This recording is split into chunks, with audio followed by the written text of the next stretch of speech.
visualization. And I'm sure all of us have heard a lot about this topic, so it's not that we need any introduction about what visualization means. What I'd like to touch upon is the bit-by-bit process of how to visualize. Because in general, naturally all of us have the ability to imagine things, but imagination is slightly different from visualization, and that's the reason why I'd like to touch upon this topic. And of course, it's of course been deliberately named creative visualization and not random visualization, because as human beings we are very capable of destructive visualization also. So hence the focus on creative, or for that matter the curative part of visualization. How can visualization be used in a therapeutic way? Okay. If we have to understand what visualization means, what does it mean for most of us? If you're asked to visualize, well, what do we do? Imagine, think.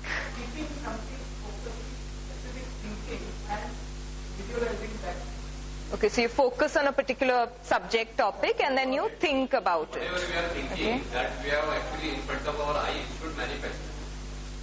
Okay, that's the intent. Okay, yes. That's the reason for visualizing. Mental picture, yes. Yes. Feeling better, yeah, that could be one of the intentions, that it should manifest or you should feel better at the end of it. That could be your intent behind it. At the same time, of course, you may not always have a positive intent. Well, let's say, for example, it's 26th November today. 2 years ago, what happened on 26th November? I'm sure somebody visualized it before it happened and it did manifest. So it's not always about creative or destructive. The judgment depends on the person. Now, the difference between imagination and visualization is imagination is involuntary. It just happens. Where we don't really intend anything about it. It's something that or naturally and automatically happens, possibly because of either conditioning or because of regular responses and situations that we have, pure memory. Right? So let's say, for example, if I put across a word called baby, okay, if I give you the word baby, do we get some sort of a picture in our mind? We do, right? Some of us have probably thought of a crying baby, noisy. Some of us have thought of somebody gurgling and smiling. And so the picture automatically comes up, and that's also visualizing. It's just that there's no intent behind it.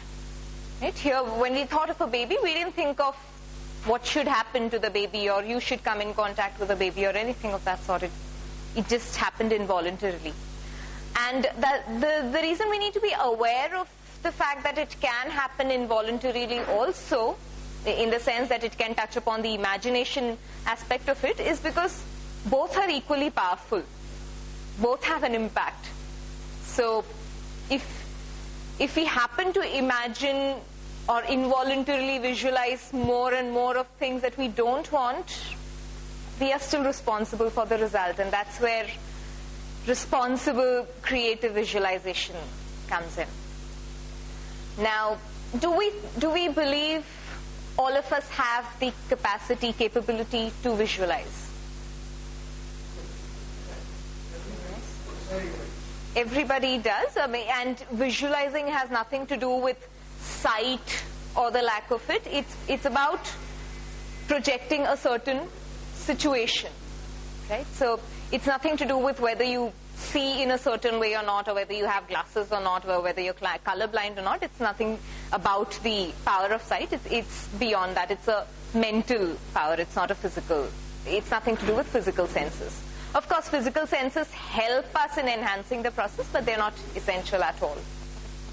In fact, some of the most powerful visualizers that we've known in the world have been people who've not had the physical sense of sight.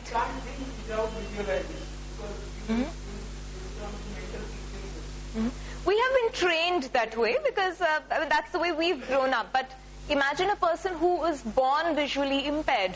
It's not essential that the person cannot visualize. The person still has his or her own way of projecting thoughts, and that's visualization for that person. It's just that we happen to do it in color and shapes and pictures. They do it in their own ways. Let's say somebody like Helen Keller would not have created what she did if she didn't visualize. She did it, but in her own way. We do it with the aid of our senses.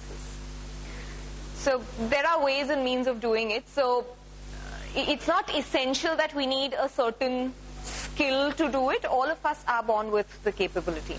And the reason I'm saying it is because a lot of us tend to think that, no, I'm not a good visualizer, or I'm not a good mentalist, in the sense that if someone throws me a picture, I can't instantly create that in my mind.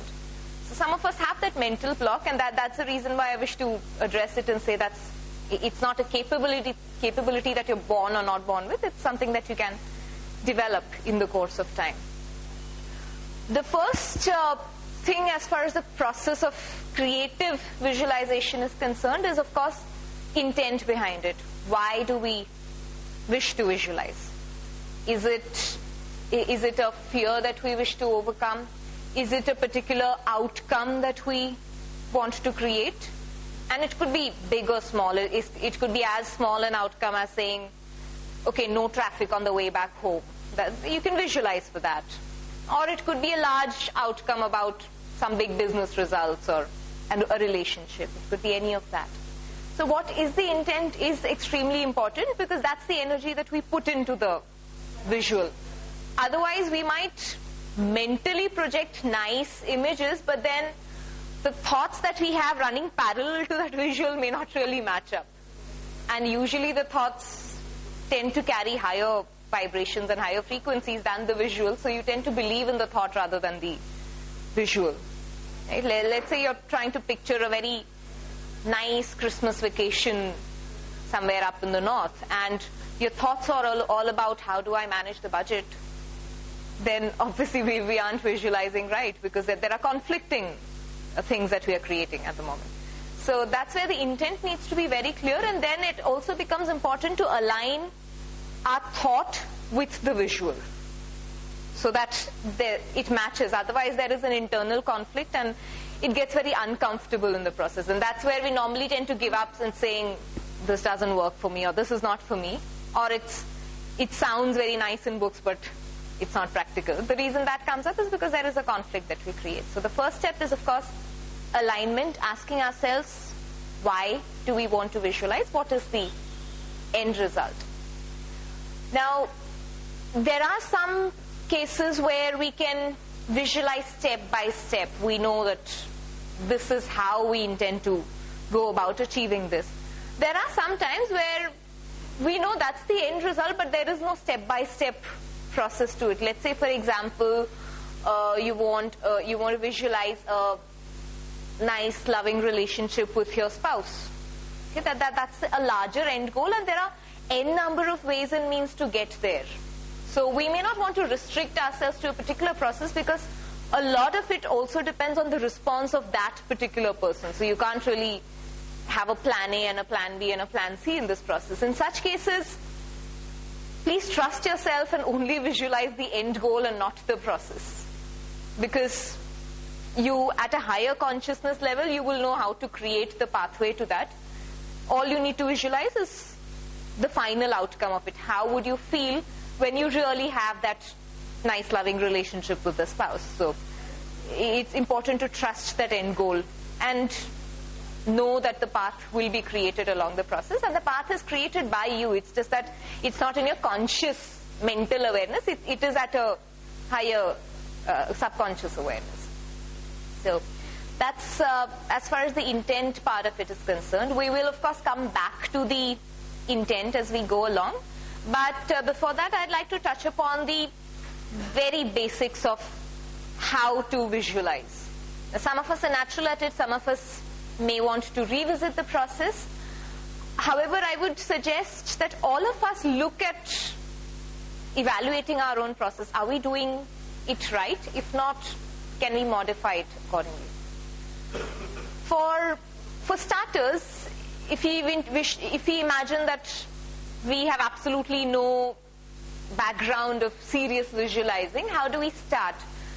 A very simple technique to start is what is called the numeral visualization, which is start with numbers. So sit comfortably at a place, close your eyes, say aloud the number 1.